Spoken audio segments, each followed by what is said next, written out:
आप सभी को दिल से प्रणाम। मैं पवन सिंह आ रहा हूं काराकाट। सर सजदे में है, दिल में सेवादारी है। काराकाट लोकसभा की मिट्टी मुझे मां जैसी प्यारी है। आपका आशीर्वाद, प्यार और दुलार मिले, बस इतनी सी चाहत हमारी है। काराकाट की देवतुल्य जनता को नमन करता हूं। आपका प्यार मिले, आपका बेटा आपका नेता बने और मुझे सेवा करने का अधिकार मिले।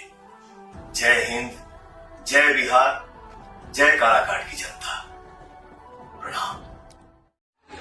नमस्कार, प्रणाम। हम पवन सिंह आज आप सबसे अपने दिल के बात शेयर करत नहीं। कौन कहता है आसमान में सुराख नहीं हो सकता?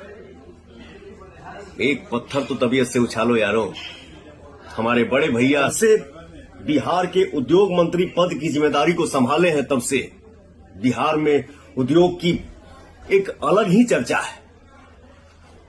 बिहार में बड़े बड़े उद्योग लग रहे हैं। बिहार के बारे में निवेशकों की राय बदली है।